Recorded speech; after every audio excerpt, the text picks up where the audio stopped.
Hello everyone, and welcome to another video. In this video, we'll be going over the 2023 USACO January Bronze Contest.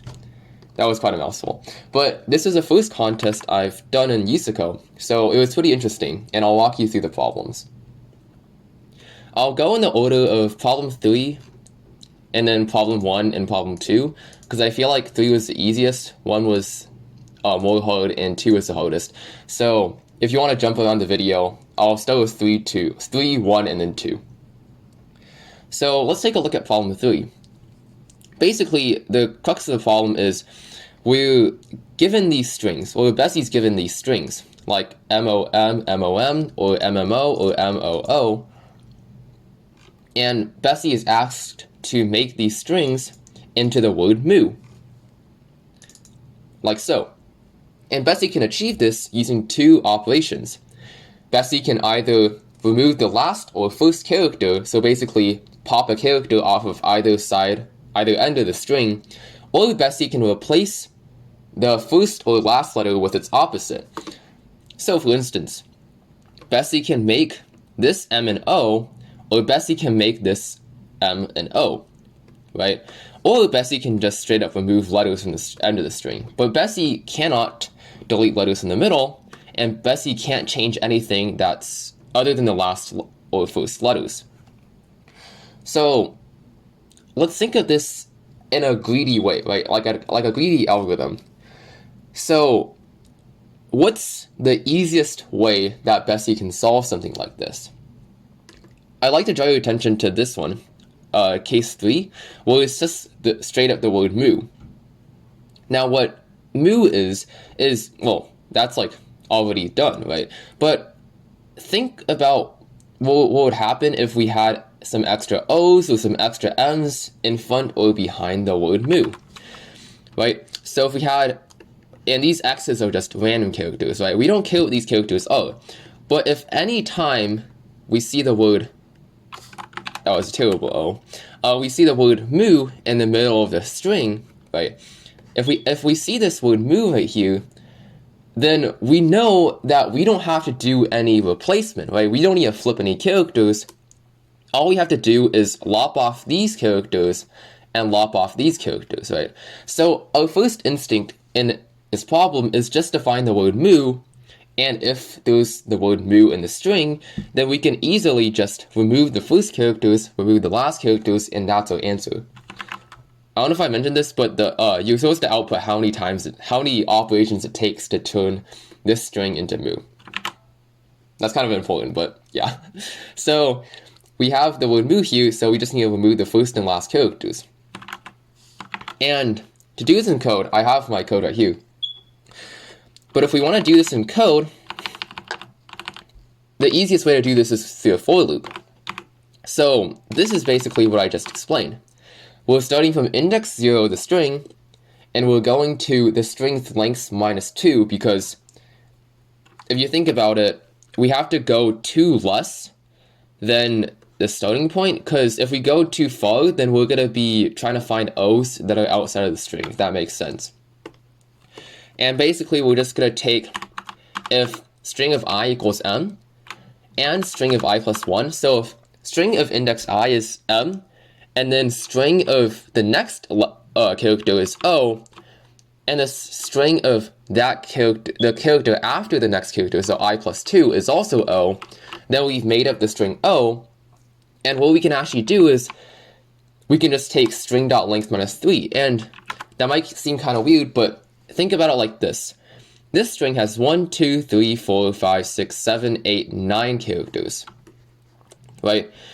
And if we want to remove every single character other than the moo, moo is 3 characters long, right? This is a 3 character long string, which means we just have to take 9 minus 3, that gives us 6, and that's how many letters we need to remove, right? And so basically we can search through all of this, which was just a single for loop, which is super fast. But what happens if we can't find the string moo inside of the string, right? In a case like this, we can't find the string moo, so we're gonna have to create the string moo. And how would we do that? Well, there's two ways to think about this, right? We can either look for the string MO, right? Or we can look for the string OO. Now, since we already searched for the string mu, and mu wasn't found, we know that this letter has to be an M, or this letter has to be an O, right? Otherwise, we would have found the word mu already. The only reason we haven't found mu yet is because this letter is either an M or this is an O. So if you look back here, I see the word mu in here, except the last O is an M. So if we just find a string like this, we can simply turn it into mu by turning the last character into the opposite of itself, or the first character in this case. So that's what we're doing here. Well, in this for loop, we're going through for I equals 1 and I is less than s dot length minus 1. And again, this indexing feels kind of weird, but if you notice, if I have a string like xx, let's say o, x, right? What we want to do is, first off, we want to chop off these characters since they're of no use to us, right? So now we're focusing on this. And we just need to turn this O into an M. Pretty simple, right? So that's basically what this is doing. And we're starting at the index 1 because let's say the string looked like this, right? Just 5 O's, right? We can't start from right here. Why not? Because we don't have a character here to turn into an M. So we have to start from index 1. We have to go from this point forwards in order to actually have a character to turn into an M. And that's why it's starting from index 1. And again, we just need to see out s.length minus 2 because we're doing the same 9 minus 3 thing. We're subtracting 3, but now we're only subtracting 2 because we need to add an extra operation to turn this O into an M. And same goes for M and O, right? We're gonna find M and O inside of a string, and we're just gonna turn the last letter into the opposite of itself, which again is an extra operation, hence to plus 1 and minus 2 instead of minus 3. But for this one, we need to go to s.length minus 2 because just like the previous case, if we find an MO at the very end of a string, there's no character for us to replace at the end here, so that's impossible. And finally, we have this case where we only find an O. If we find a string like this is a worst case scenario where we have sort of like a backwards move, right? And how we do this is we basically flip this letter, flip that letter, and that gives us mu. Right? So we just change 2 letters, and you'll see it's sort of the same logic, except we take s.length minus 1, because we need to now do an extra operation, an extra 2 operations, in order to replace these 2 letters. And that's how you solve that problem. And you'll see it down here, I have a cout -1. If all of these cases fail, then we know the problem can't be solved. So we're gonna cout -1, which the problem tells us to do in case the case is impossible. And up here, it's just a quick check in order for us to not go out of bounds. Well, we check if the length of the string is at least 3, right? If we get a string that's only 2 characters long, there's no way we can make that into the word mu, which is 3 characters long. I don't know why I drew a 3 with 3 bumps, but there we go. So yeah. So that's problem 3. Now let's move on to problem 1. Now, problem 1 is a bit more convoluted. So let me try to explain problem 1 real quick.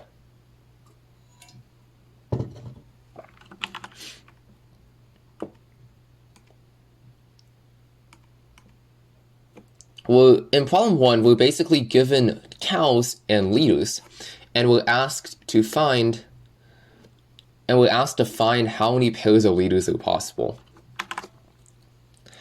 So if we scroll down here, we can see we get a string of cows, and there are G and H's for the different breeds of cows, right?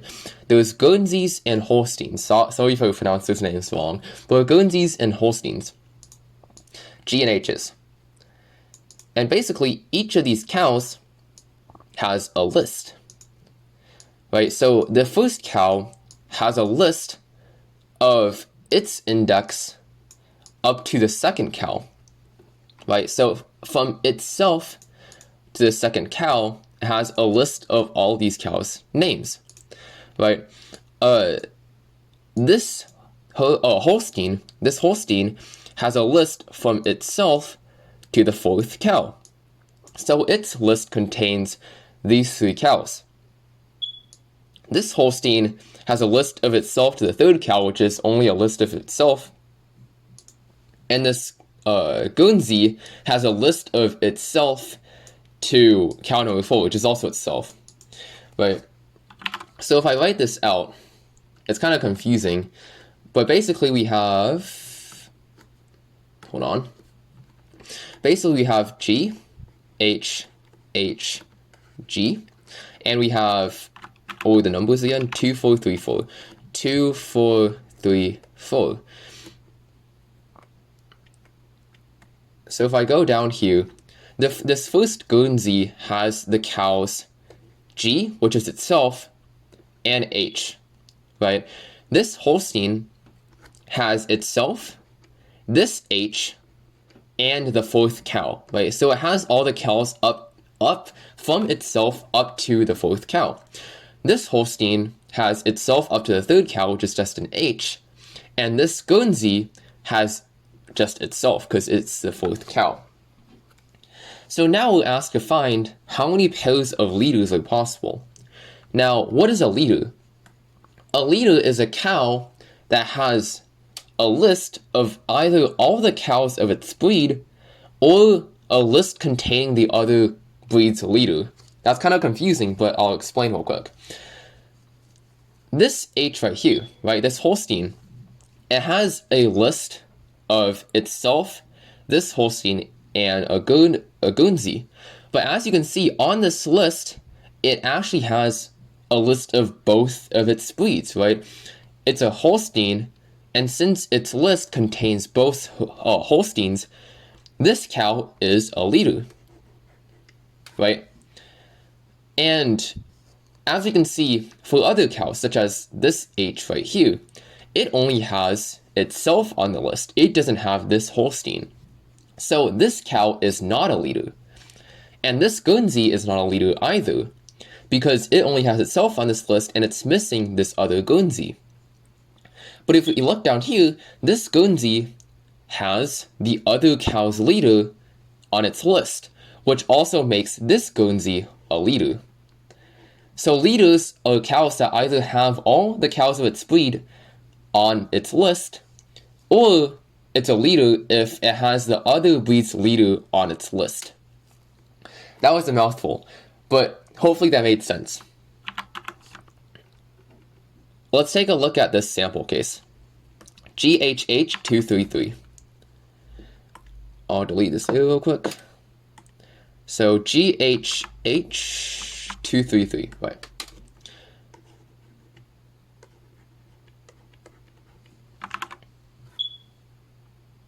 Oh yeah, and for this problem, sorry, I didn't mention the answer to this problem. We're asked to find how many possible pairs of leaders there are, in which case we only found one, which was this Guernsey and this Holstein, because any other cows can't be leaders, right? So let's go down here. We have GHH233, right? So let's quickly write down all of the cows. So this Guernsey has itself and this Holstein. This Holstein has itself and this other Holstein, and this Holstein just has itself. Right. So as we can see in this case, we have this Holstein, which is a leader. And it's a leader because it has both of the cows of its breed, And this Guernsey is also a litter because it has the other breed's litter. And also because it contains all the cows of its breed, which is just itself. Oh, wait, hold on. My bad. It was GH. So let's turn that into a G real quick.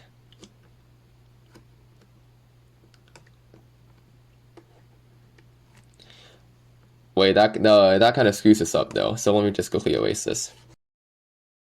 Oh, sorry about that. So as we can see here, if we write out the lists, it's GG. This cow has itself and the Holstein, and this Holstein has itself only. So let's take a look. This Holstein has all the cows of its breed, which is only itself. So that's a litter. And this Guernsey has itself and the other breed's litter. So this Guernsey is also a litter. This Guernsey has all the cows of its breed, so it's also a litter. So as you can see here, there are actually two pairs that work. We can either have this Guernsey and this Holstein as litters, or we can have this Guernsey and this Holstein as litters. So we actually have two pairs of litters here. We have Guernsey number 1 and the Holstein, and we have Guernsey number 2 and the Holstein. Both of these are valid litter pairs, so the answer to this problem would be 2. So how do we implement that in code? Well, it's kind of difficult, but I'll try my best to explain this. Let's initialize 4 variables real quick. We have a Guernsey initial, a Holstein initial, a Guernsey final, and a Holstein final. And we're going to initialize the Guernsey initial and Holstein initial to -1 because we haven't found them yet. And what we're going to do is we're going to go through all of the cows, and we're going to see if cows of I is a Guernsey, then we're going to take G initial and we're going to set it to the index of that cow, right? And we're going to set G final to that index too. So G initial is only going to be set if we haven't found a cow yet. So basically, and this is true for the Holsteins too, right? We set the initial for Holsteins and the final for Holsteins. So after this loop is finished, we should have the index of the first Guernsey, the index of the first Holstein, the index of the last Guernsey, and the index of the last Holstein stored in these variables, right? Now we're going to take in a vector of all of the lists, I guess, and we're going to make 2 more variables. These are going to be Guernsey leader and Holstein leader. So we're going to check right here. If the list of the Guernsey initial, right? If the first Guernsey has a list all the way up to past the final Guernsey, then it will be a leader, right? So we can see over here, if this Guernsey has a list that goes all the way up to the final Guernsey, right, where 2 is greater than the index of this, right? If this Guernsey has a list up until the final Guernsey, then that Guernsey will be a leader. Same goes to the Holsteins. If the first Holstein has a list containing the final Holstein, that Holstein will be a leader. And now we're going to initialize this variable called count, which is going to be 0. And this count is going to store how many pairs of leaders are possible. Now I'm going to skip this part real quick. Let's look down here. Basically, if we have these Guernsey leaders, right? So we're going to see, we're going to start from index 0, and we're going to go up until the first Guernsey leader. And if the cows of I, so if that cow is a Holstein, and that cow's list contains the Guernsey leaders, then we increment count, right? So if we have a list like G, H, H, G, H, whatever, and somehow, like, let's say this Holstein is a leader, right? If this Guernsey contains this Holstein, then this Guernsey could be a possible leader. And we would have a leader pair of these two cows, right? And this is only true if this is a Guernsey and that's a Holstein, or if this is a Holstein that's a Guernsey. For instance, we can't have a Holstein with another Holstein because then we don't have a leader for each breed. And same goes for the opposite case, right? So we go into the first Holstein leader, and if cows of index I is a Guernsey and that cow contains the Holstein leader, then we're going to increment count. Now, what about this? Well, this is actually just a special case right here. It's the case in which we have Guernsey leaders and Holstein leaders that are set apart from each other, right? So let's say we have Guernseys and Holsteins like so, right? Well, this is a leader of the Guernseys and this is a leader of the Holsteins. Now, if we go off of this example, we're actually going to be missing a case. The case where, well, these two are leaders, right? Because this Guernsey might not contain this Holstein. And if it doesn't contain this Holstein, we're missing a case right here. So this is a final if statement we need to find. So if we have a leader for both Guernseys if we have a leader for both Guernseys and Holsteins, and the Guernsey leader is before the Holstein leader, and the Guernsey leader does not contain the Holstein leader in its list, we'll increment count. And same goes for the Holsteins. If the Holstein leader is in front of the Guernseys, right? If the Holstein leader is in front of the Guernseys but doesn't contain the Guernseys, we're now missing a case where these two are the leaders. So we need an increment count. And finally, we see out count. And that should give us the answer. So that's problem 1 for you. Kind of complex, but hope that made sense. And now this problem was a nightmare. And it was problem 2, which was error conditioning. So basically we're given these stalls numbered from 1 to 100. And these stalls have cows, which are kind of thick in that they take up a range of stalls from stall S of I to stall T of I, right? So if you can imagine, let me delete this real quick. As you can imagine, we have these different stalls, which I'm just gonna draw lines for. Right, so this is gonna be like stall 1, 2, 3, 4, 5, 6, 7, etc. And then we'll have cows in here. Let's say we have a cow from 2 to 4. Right, so we're gonna have a cow like this. This is a great cow drawing, by the way.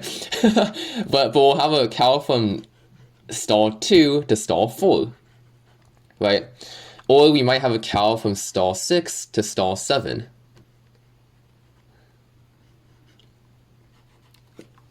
Right. So these cows take up these stalls.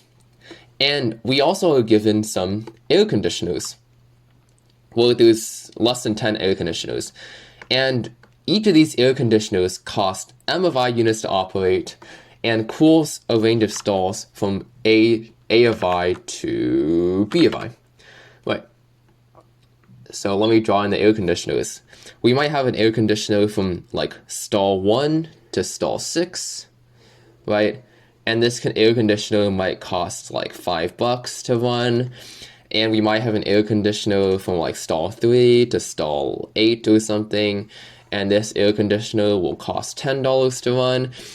Something like that, right? And each of these air conditioners will cool the stalls it occupies. So from this stall to this stall, it'll cool these stalls by a certain amount. Let's say this air conditioner cools it by 5 degrees Celsius or something. And Farmer John has a tight budget, so he wants to use the least amount of money to cool these stalls as possible. So we're asked to find which air conditioners, or how many what's the minimum cost that Farmer John has to use to turn on air conditioners to cool these stalls so that these cows are all happy. So this cow might say, well, in order to stay alive, I must need 20 degrees Celsius cool, right? I must be 20 degrees Celsius under the room temperature or whatever, right? And this cow might be a bit less picky and only need to be cool 5 degrees, right? But since these cows take up a range of stalls, we have to take into consideration that these air conditioners may or may not overlap with multiple cows. So that's the basis of this problem, and let's get into solving it. So this problem, I tried doing this through like greedy algorithms and DP first, but none of those worked. And I spent like an hour or so just playing around with these. But at the end, I found that the solution was really just a brute force. So it's not that exciting, but I'll walk through it anyways. Now you have to keep in mind that to do a brute force, right, what we're basically doing is we're turning on, let's say this air conditioner, right? We're turning on conditioner 1. And then we're trying conditioner 1 with conditioner 2.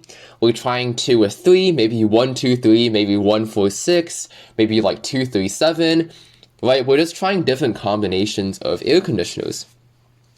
And you might be wondering if this takes too much time, but since we're only given a maximum of 10 air conditioners, we can find out how many possible combinations of air conditioners we can do, which is just 2 to the 10, right? Which is 1024. And that makes sense because let's say we have what is this? Conditioner 1, 2, 3, 4, 5. We can either have this one on or off. We can have this one on or off. We can have this one on or off, right? So if you've ever taken stats before or probability, we have 2 possible cases for each air conditioner, 10 air conditioners, which means we have 2 times 2 times 2, 2 to the 10 combinations that we can use. And 2 to the 10 is actually pretty small, so we won't actually exceed the time limit, though it gets pretty close. But a way to speed this up, because if you actually just try brute forcing it, I kind of lied there, it will go over the time limit. But we can do an interesting tactic here in which we generate the different combinations before we run the program, and then we just loop through the different combinations, right? And how I was doing this was I made a vector of integers and I used recursion to generate subsets, right? So I would just start with a list of nothing, right? I would start with an empty list. And each recursive call, I would either add a 1 into this list.